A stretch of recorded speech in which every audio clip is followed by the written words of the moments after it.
Hello, it's Gabby here for you. Before we jump onto this week's podcast, I just want to let you know about 2 ways that you can work with me. First of all, I do one-to-one coaching and I do that via Zoom, so we can jump on a Zoom call at a time to suit you. The second thing I've got for you is an online coaching course that's 12 modules that you can download straight away now. There will be a link somewhere around these podcast notes. And this is the course that I've designed, and it's got everything in it that I wish I'd have known when I finished cancer treatment and I was lost. So you can download that course now and you can start working towards making this your happiest and healthiest year ever. I'd love to hear from you. Let me know what you think. Take care. Bye-bye.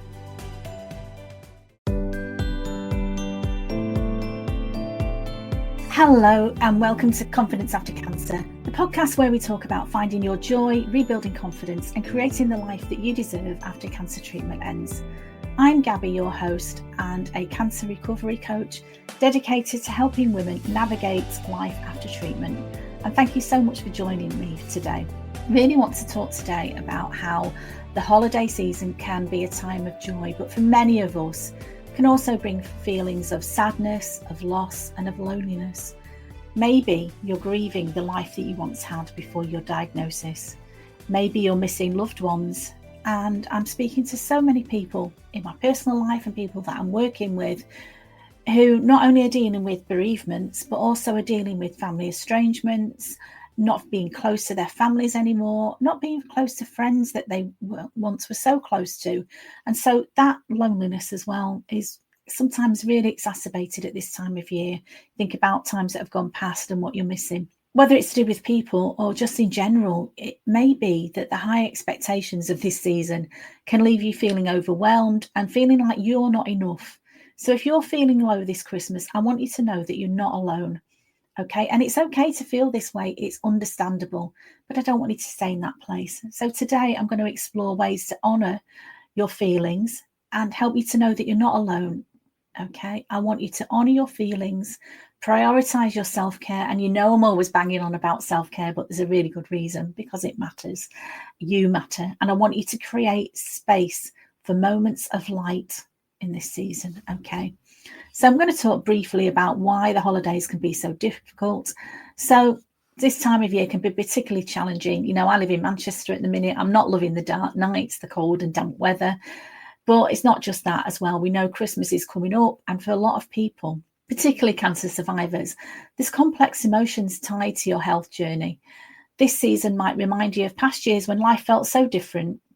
Okay, or it may amplify feelings of uncertainty about the future.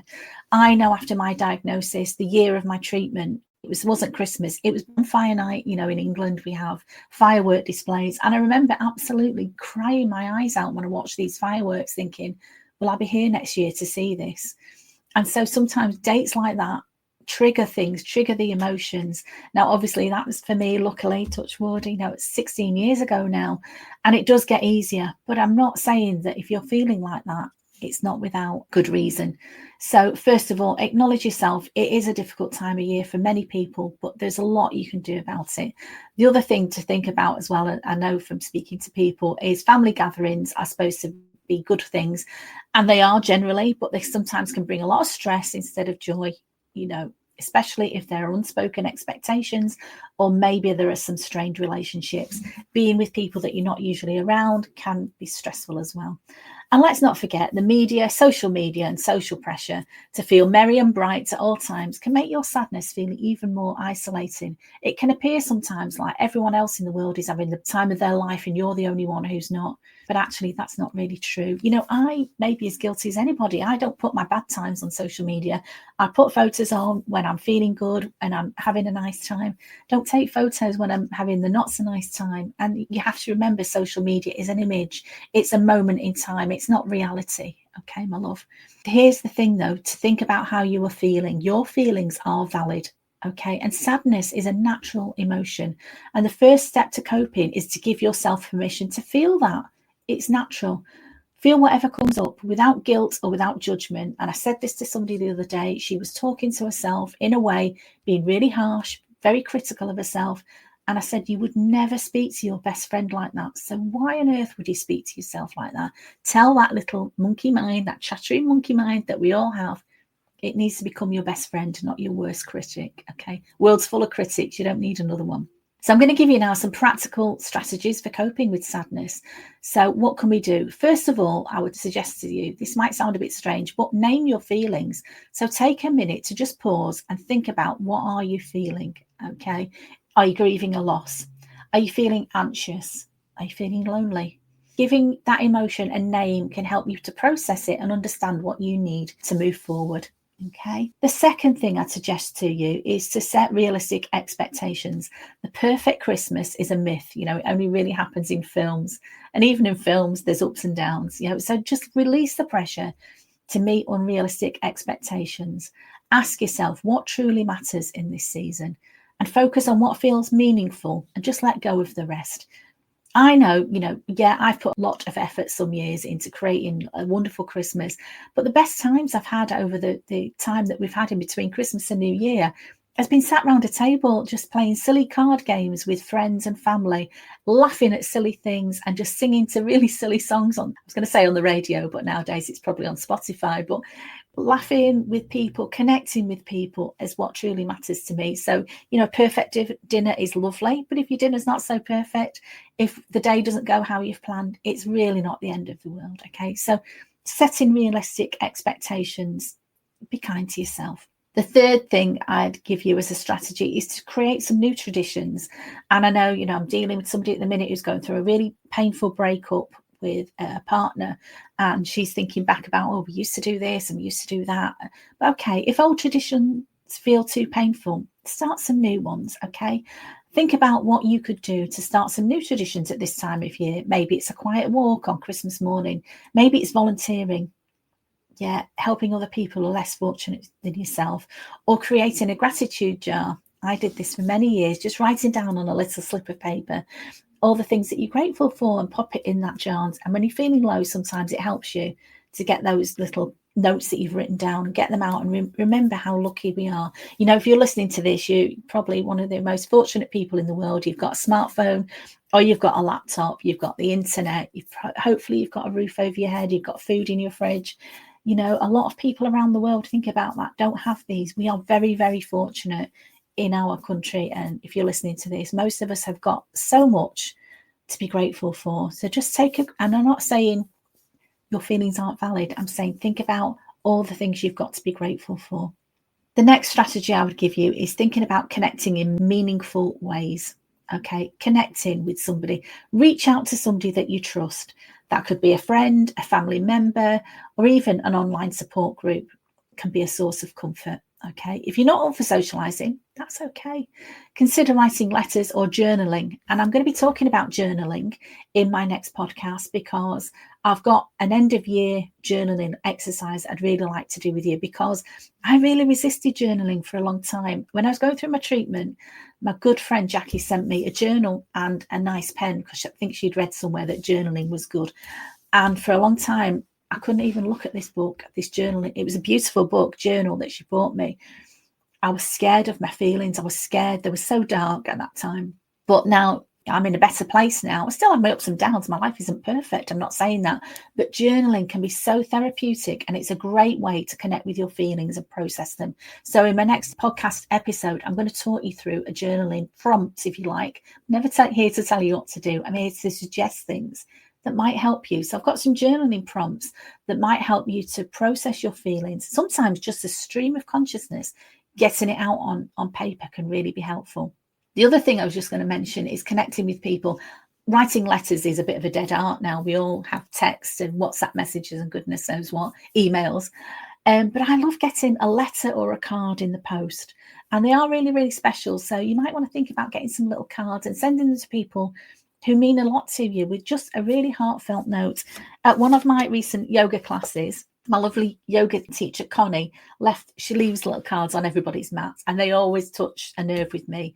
And this card she left me, it says, look back at the past simply to acknowledge it. But remember, what matters is where you are now.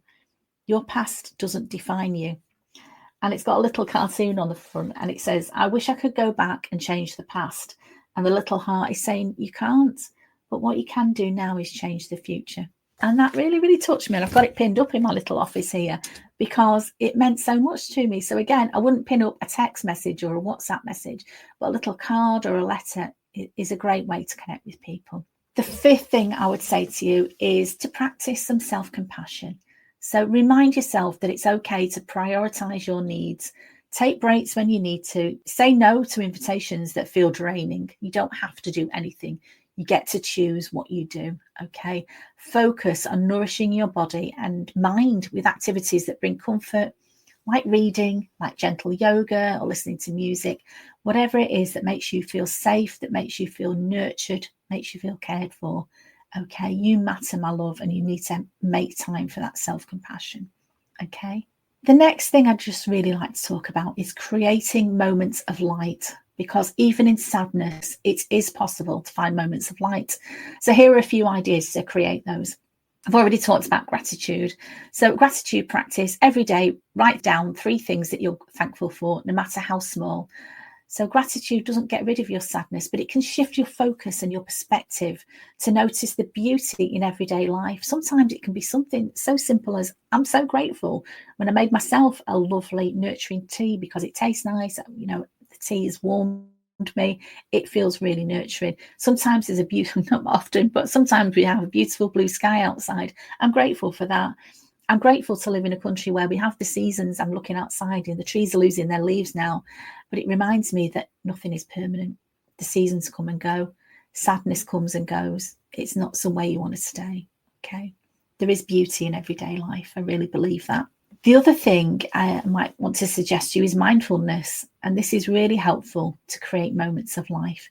So spend a few moments just focusing on your breath or a simple sensory experience like the warmth of a cup of tea, even just like washing some dishes. If you just focus on that, and I know I'm guilty of this, thinking so many thoughts all at once. It's like having a million tabs sometimes open on a computer screen, isn't it? When you've got, oh, I need to do this, and then I've done that, and what about this? No, just focus on the moment. Being mindfulness is such a helpful thing. Focus on a small task that you're doing, even cleaning. Some people like cleaning because it's just focusing on that for a few minutes and it takes your mind away from whatever negative emotions that you're feeling.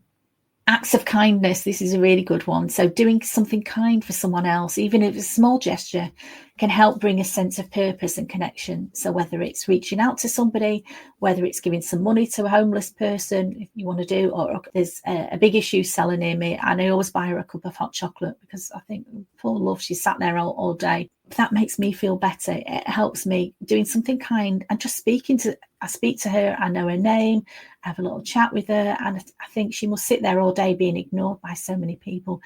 So I'm not doing this I'm not telling you this to big myself up. I'm saying doing something for somebody else can make you feel better. It really can. The other thing you might want to think about is when you're doing your week supermarket shopping, just buying something nice and putting it into the basket. Most supermarkets have a basket now for food bank.